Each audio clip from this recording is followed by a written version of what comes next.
ओम अज्ञानतिमिरन्धस्य ज्ञानाञ्जनशलाखया चक्षुरुन्मिलितं येन तस्मै श्रीगुरुवे नमः। नमो ओं विष्णुपदाय कृष्णप्रेष्ठाय भूतले श्रीमते भक्तिवेदांता स्वामिनिति नामिने। नमस्ते सरस्वते देवे गौरवाणी प्रचारिणे निर्विशेष शून्यवादी पाश्चात्य देशतारिणे। जय श्री कृष्ण चैतन्य प्रभु नित्यानंद श्री अद्वैत गदाधर श्रीवासदि गौर भक्तवृंद। हरे कृष्णा कृष्ण कृष्णा हरे हरे, हरे राम राम राम हरे हरे। हरे कृष्णा। तो चित्रकेतु उन्होंने हाथ जोड़ करके बड़ी विनम्रता के साथ में माता पार्वती से क्षमा याचना की और उन्होंने कहा कि आपने जो मुझे शाप प्रदान किया है, मुझे इसके लिए इस शाप को निवारण करने के लिए मैं आपसे नहीं पूछ रहा हूँ, मैं इस सजा को भुगतूंगा और मुझे भुगतना चाहिए और मैं इसके लिए आपको जिम्मेदार भी नहीं ठहरा रहा हूं, क्योंकि जो हम पाप कर्म भोगते हैं, जो हम पीड़ाएं भोगते हैं, कष्ट भोगते हैं, अगर मैं अगले जीवन में एक असुर बनने जा रहा हूं तो मैंने इस जीवन में अनेकों प्रकार के ऐसे कार्य किए हैं जिसके कारण अब मुझे वो जीवन प्राप्त हो रहा है। आप तो केवल निमित्त मात्र हैं मुझे वो कष्ट प्रदान करने का, अन्यथा ये तो मेरे कर्म के अनुसार है। अब आगे चित्रकेतु कहते हैं, संसार चक्र एतस्मिन् जंतुर अज्ञान मोहितः भ्रामयन् सुखम च दुःखम च भुंक्ते सर्वत्र सर्वदा। चित्रकेतु कह रहे हैं, हे माता पार्वती, न तो इसमें मेरा कुछ कारण है, न ही आपका कुछ कारण है। जो भी हुआ और उसकी वजह से मुझे जो है ये शाप मिला, इसमें आपका कोई कारण नहीं है। संसार चक्र एतस्मिन्, ये जो संसार का चक्र है, संसार का चक्र का मतलब क्या होता है? ये एक चक्र की भांति है, बार बार जन्म लेना, मरना, फिर जन्म लेना, फिर मरना, मतलब एक सर्कल की तरह है, चक्र की तरह है। इसी प्रकार से कभी हम स्वर्ग लोकों में जाते हैं, कभी नरक लोकों में जाते हैं, फिर स्वर्ग में जाते हैं, फिर नरक में। तो ये एक प्रकार से चक्र है। इस संसार को एक वन भी कहा गया है, भीष्म जंगल है, जहां पर चारों तरफ से आग लगी हुई है। हम जरा अंदाजा लगा सकते हैं, अगर आप जंगल में हैं और चारों तरफ जंगल में आग लग गई है तो हमारी परिस्थिति वहां पर क्या होगी, हम केवल विचार कर सकते हैं।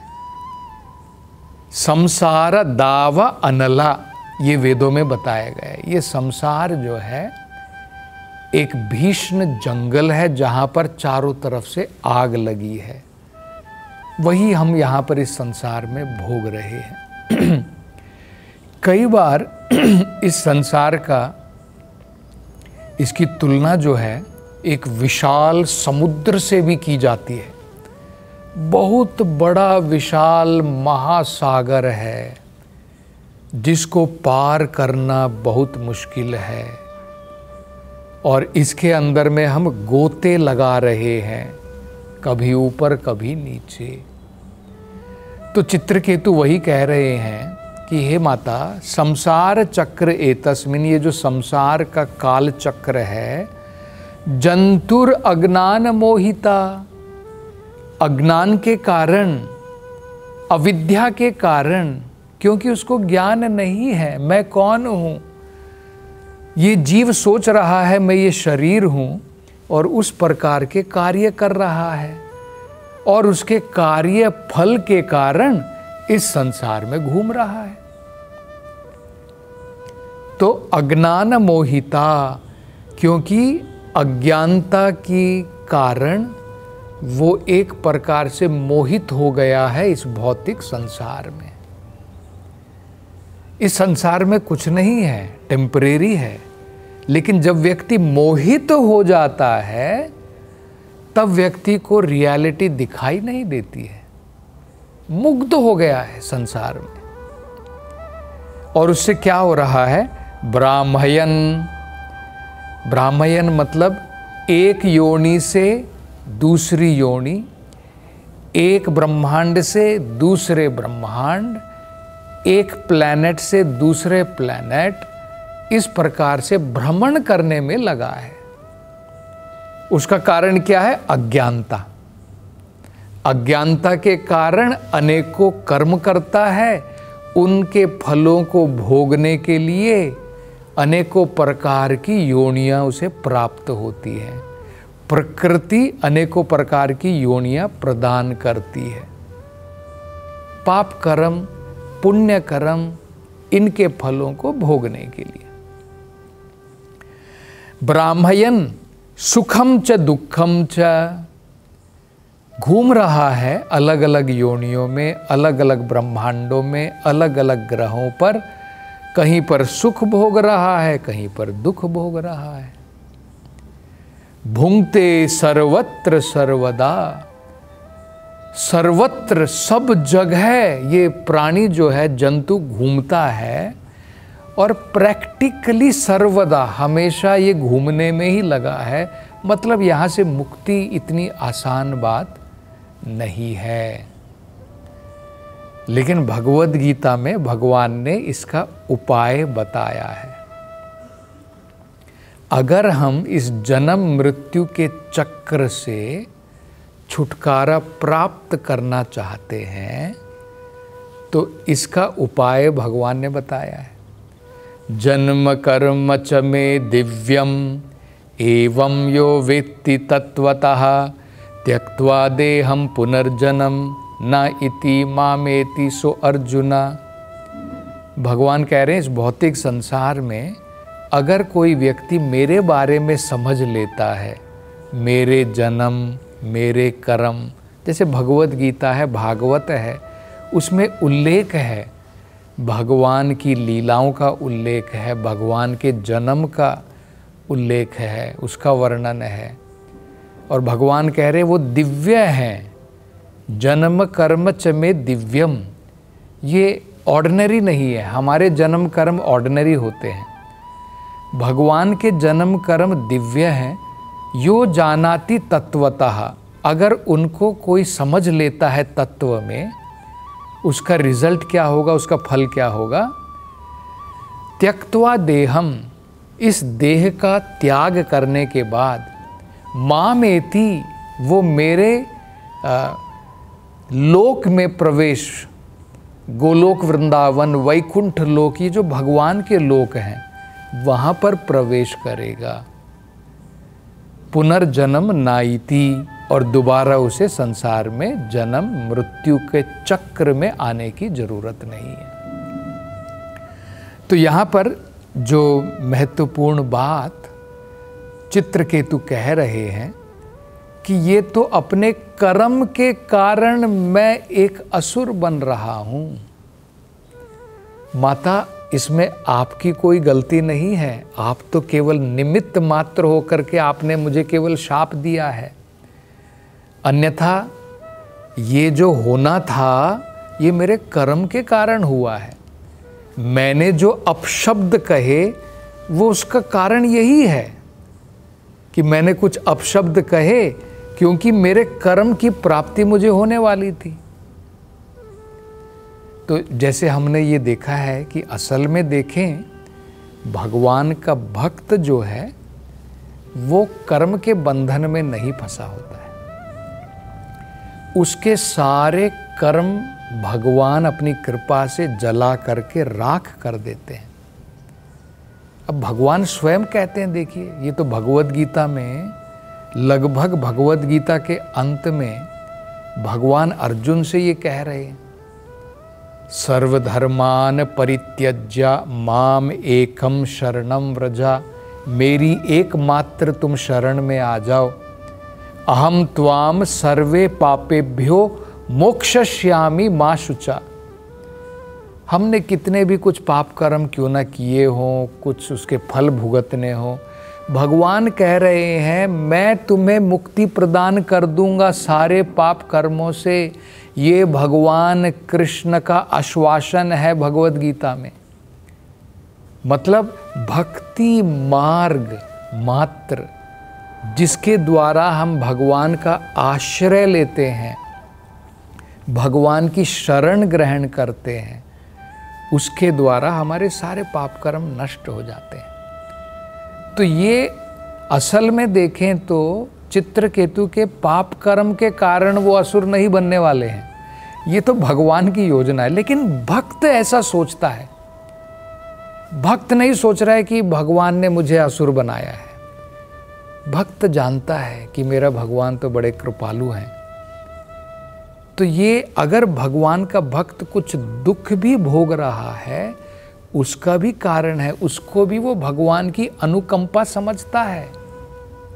ये बहुत महत्वपूर्ण बात है। देखिए, अगर हम देखें कुंती महारानी की प्रार्थना में, देखिए कुंती महारानी क्या कह रही है भगवान से, विपदा संतु ता शश्वत तत्र तत्र जगत गुरु। कुंती महारानी कह रही है कि हे भगवान, विपदा संतु ता शश्वत। विपदा मतलब होता है कष्ट। वो कह रहे कि भगवान हमारे जीवन में कष्ट सदैव आने दो, हमें कोई प्रॉब्लम नहीं है। क्यों, ऐसा क्यों कह रही है कुंती महारानी?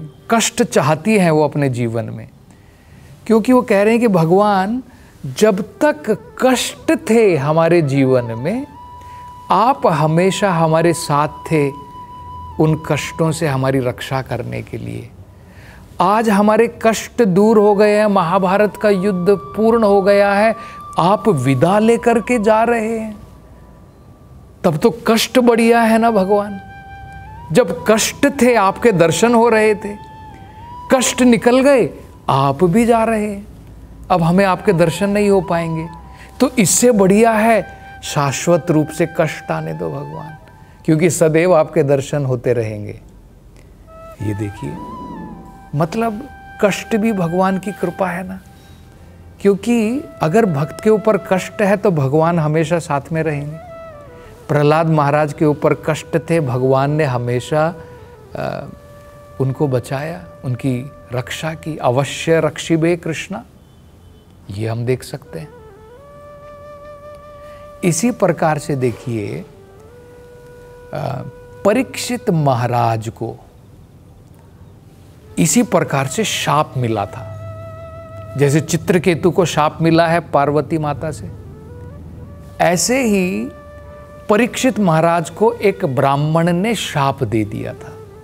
ये भागवत कथा जो है, शुकदेव गोस्वामी ने 7 दिन लगातार उनसे सुनाई थी, क्योंकि उनको शाप मिला था, आज से 7वें दिन तुम्हारी मृत्यु हो जाएगी। शमिक ऋषि का पुत्र श्रृंगी, उसने ये शाप दिया था, क्योंकि परीक्षित महाराज ने उनके पिता का इसी प्रकार से अपमान किया था। तो उनके पुत्र ने शाप दे दिया कि तुम्हारी मृत्यु निश्चित है आज से 7वें दिन। देखिए, अगर कोई आम व्यक्ति होता वो तो सोचता है, हे भगवान मैं तो आपका भक्त हूं, आपने मुझे शाप दिला दिया। लेकिन परीक्षित महाराज इस शाप को आशीर्वाद कह रहे हैं कि भगवान ये तो आपका आशीर्वाद है।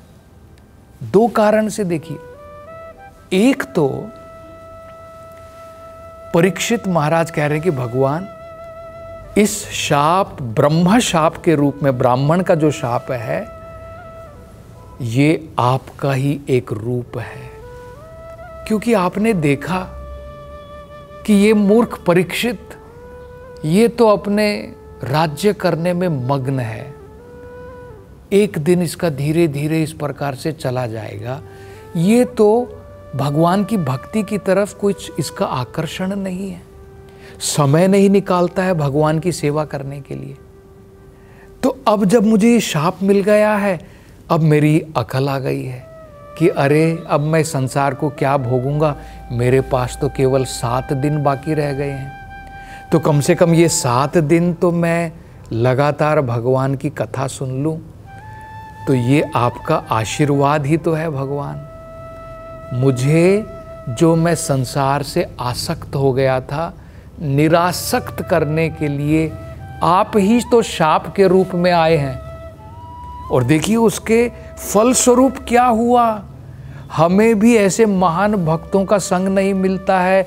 सुखदेव गोस्वामी जी से भागवत कथा 7 दिन लगातार सुनी, तो ये क्या भगवान की करुणा है कि नहीं? ये शाप है क्या? ये तो भगवान की करुणा है, बाहरी रूप से शाप। यही चित्रकेतु है जो वो कह रहे हैं कि मैं ही इसका कारण हूँ। असल में ये तो भगवान की योजना है, क्योंकि भगवान चाहते हैं कि जल्द से जल्द चित्रकेतु एक असुर का रूप लेकर के जल्दी वापस भगवत धाम को आ जाए। और इसके बारे में चर्चा हम अगली कथा में करेंगे। हरे कृष्णा।